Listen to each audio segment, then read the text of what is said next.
When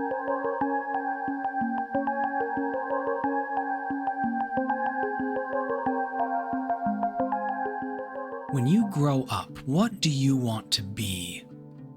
It seems pretty innocuous when we're younger, but the older I get and the more I think about it, the more it intimidates me. You can want to be anything: a construction worker, an athlete, a chef, or a ninja. I remember fluctuating between an astronaut, a firefighter, a secret agent, and a fiction writer. The possibilities are endless. There's an abundance of hope, of potential, of anything being possible. And the understanding was that we would get there in time, apply ourselves, find opportunities to grow, and reach the dream. But that conveyor belt seems to be spinning faster and faster these days. I occasionally walk a dog past a nearby elementary school. Its sign has long been welcoming the new kindergarten class, something like the graduating class of 2036. I've attended college and gone through the fraught cycle of rejiggering my concentration because, to paraphrase a lot of people in my life, it would be hard to make money as a writer. And I've worked in colleges, watched as students and residents try to distill their entire essence into a singular educational path, or refine a path based on the one thing they want to do after graduation. It's lingered with me for a long time, but it really hit when I was walking that dog. We cannot live in the moment. We are obsessed with what's next. Is this a conscious choice, though? Or do we move along this way out of a sense of expectation? When I was growing up, the expectation was you go to school, graduate, go to college or some other post-secondary, and you get a job. We were sat on an assembly line for nearly 20 years, and deviation from that belt was considered unorthodox. Or is this out of a societal need that we must acquire wealth in order to survive, and to have more wealth is a sign of success, and so we pursue an ideal work in order to succeed? Or is it out of a sense of momentum that we constantly have to be prepared for what's next, prepared to change course, prepared to adapt on a dime, because what good are you if you don't know what you want to do with the rest of your life? Out of a feeling of longing, it all begs the question, what does it mean to explore what we want to be, what we want to do? Do we strive for a perfect fit, settle for what we're good at, or search for a thing that brings us joy? And how much do our circumstances play into that effort? Sable has players controlling the titular Sable, a young girl of the Kenyan-based Ibexi tribe about to embark on her gliding, a personal coming-of-age journey where young folks journey off from their tribes and into the wider desert world of Midden, helping other settlements and individuals in a journey of self-discovery. The gliding can last for as long as a glider wants, but when it ends, and it always ultimately ends, the glider returns home and decides what mask they will wear. Their choice dictates the work they will train to do or pursue. It is unknown if there is ever an opportunity to choose another mask in the future, or if there are any consequences for deviation. But neither does there appear to be a need for those kinds of fail-safes. Where I stumbled was applying my worldview to Sable's world, and that is a disservice to the world she occupies. Let me elaborate. Do what you love, and you'll never work a day in your life. But how will we know what we love, truly know, until we've tried it? And even if we know what we love and we have the chance to do it, what if it isn't sustainable? What if it can't cover our basic expenses, food, rent, utilities? Sable examines this by narrowing the scope of its world. Its people are fragmented but not separate, making their roots in various hub areas around the desert. For the most part, existence and safety is provided. Food is farmed, harvested, and distributed, and simple housing and lodging is available for residents and travelers. But for all intents and purposes, society is still in a state of survival. Scrapping from the metal vessels crashed throughout the desert, repairing the various technologies that break down within the settlements, and attempting to instill a sense of order where things can quickly slip into chaos. But from that sense of survival comes Sable's greatest subversion.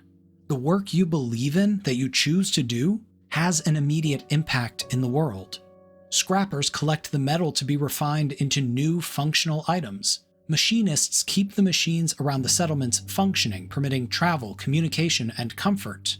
Guards are more shield than sword, acting as effective counsel, investigator, and arbiter when conflict arises. The bureaucratic process that hamstrings our own work culture is cut to ribbons. The meaningless jobs that seek to increase profit are absent from the world, for what profit is there to make when we're all just trying to survive? By breaking down the world to a point of comfortable survival, Sable exposes the hypocrisy of most work in our lives. It serves no purpose. It exists to increase capital for someone far removed from our labor, to control and extort others for basic needs, or to twist the tenuous rules of our financial system for profit. They don't mean anything. 100 company presentations about how much of a difference they make in the lives of customers can't mask that. Maybe that's why we seek out hobbies and groups outside of work. A shared misery can be strong, as attested by many of the teams I've worked on before, but stronger still is a shared passion. We so rarely love what we must do in order to survive, but still we seek out what we love. This sentiment of doing what you love to live is pushed on us early, in tandem with what do you want to be when you grow up? Even if it takes years to truly root into our psyche, by then it's an intimidating concept. Does the intimidation come from the fact that we must earn our survival and that earning it for any less than true passion would leave us alive but unfulfilled? What if you choose the wrong one? What if you choose the right one and the passion fades with time, replaced with the compulsion to survive? Tying your livelihood to a thing you love is a surefire way to come to resent that thing. In Sable, our world, as we know it, is far, far away. Earth may still exist among the stars, but all we have to show for it are the crashed vessels around the desert. These crafts and crew left Earth and converged on Midden, intending to terraform it for habitation so many years, maybe decades or centuries, down the line. Things went awry, and the crafts were pulled to the planet, crash landing. Communications weren't reaching past the atmosphere, so rescue was unlikely. Ultimately, the crews decided to trigger the terraforming process from the surface, both irradiating the planet and grounding the ships forever. Something old and familiar took root at those crash sites, echoes of what we were, whispers of where we lived, but new in its oldness. Without the systems of capital and expansion tethering them, the goal became, and remained, survival. One works to contribute to their people, their tribes, their world, not in service to a system, but in pursuit of enrichment and the shared experience. Machinists repair the masks that allow the crew to venture into the irradiated surface. Scrappers repurpose obsolete components into useful and life-saving tools. Guards find ways to keep these wayward vestiges of humanity stable and calm. One works to do something for the greater collective, but also to do so in a way that means something to you. It's not about doing what you love. It's about knowing and seeing that your work, your contribution, ultimately matters. Think about jobs for a moment. How many come to mind? There are 1,000 different jobs for a spectrum of groups, companies, and organizations. The possibilities are endless. Pick something. To pursue that single path necessitates investment. Investing time into special certifications, investing school hours into specialized classes, investing obscene amounts of money into a degree. And this is all assuming it goes off without a hitch. Hope you chose well and that it pans out for you, because even after all of that, you can still not get a job. Yes, even in this economy where everyone seems to be hiring.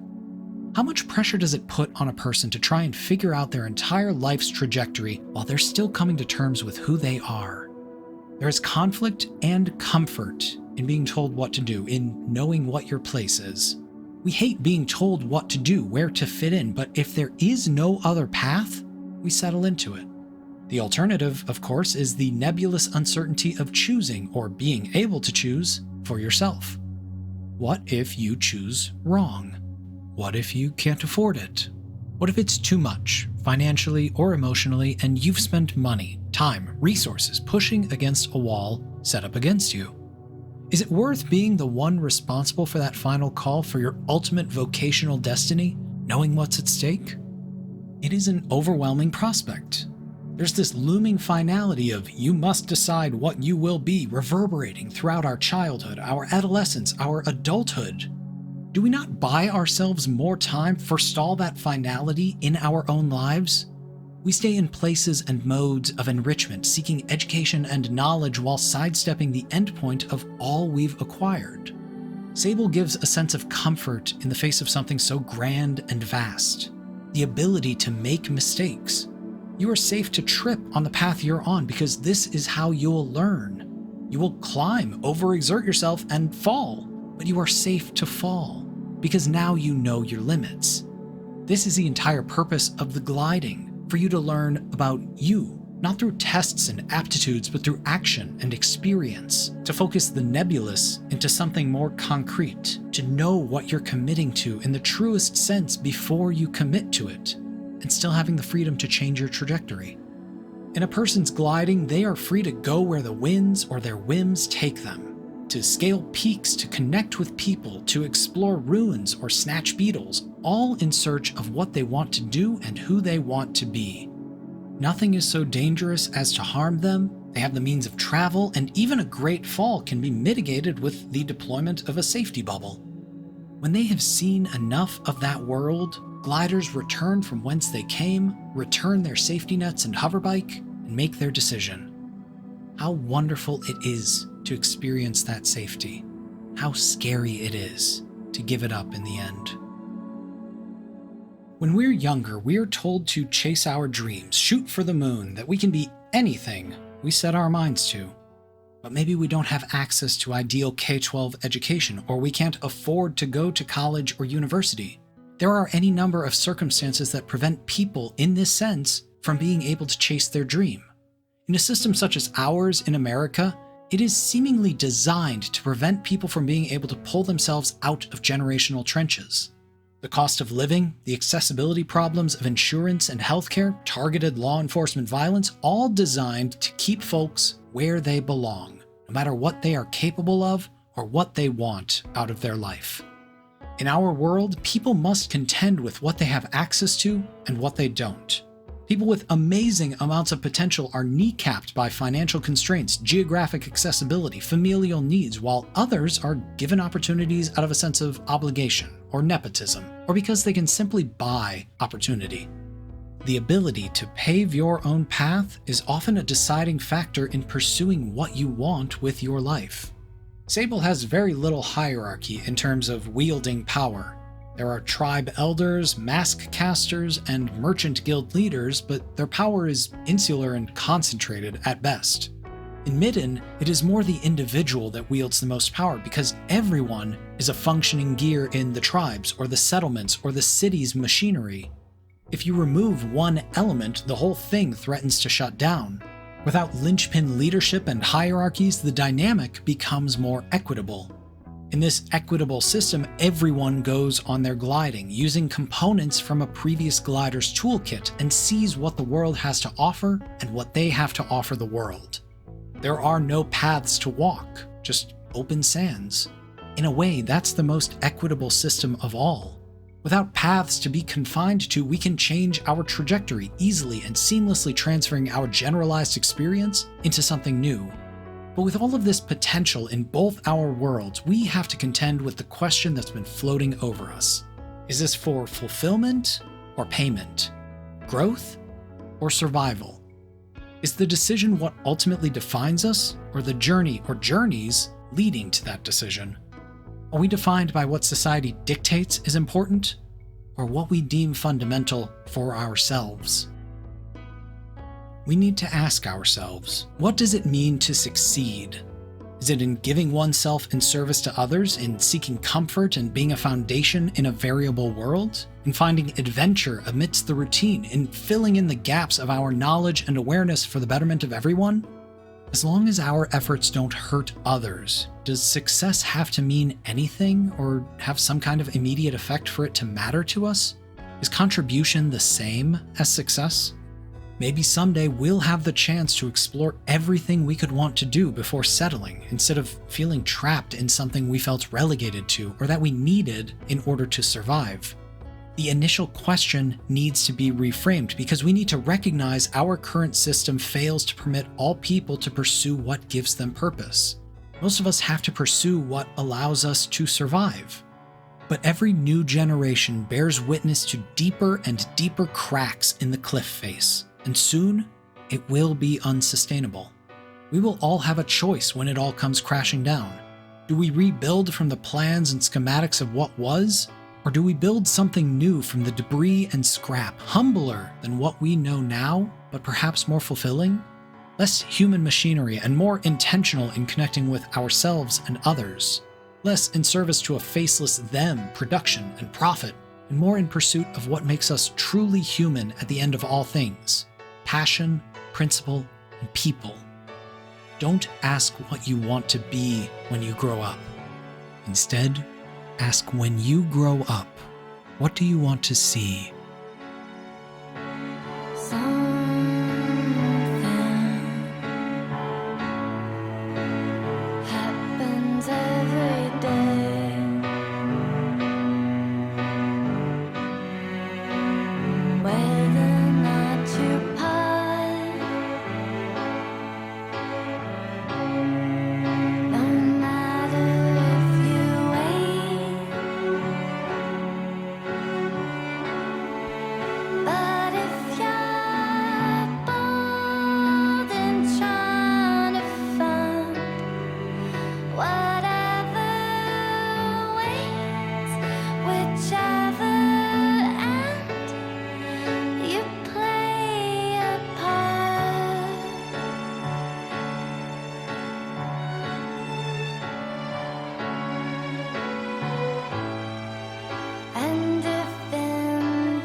You've doubled back.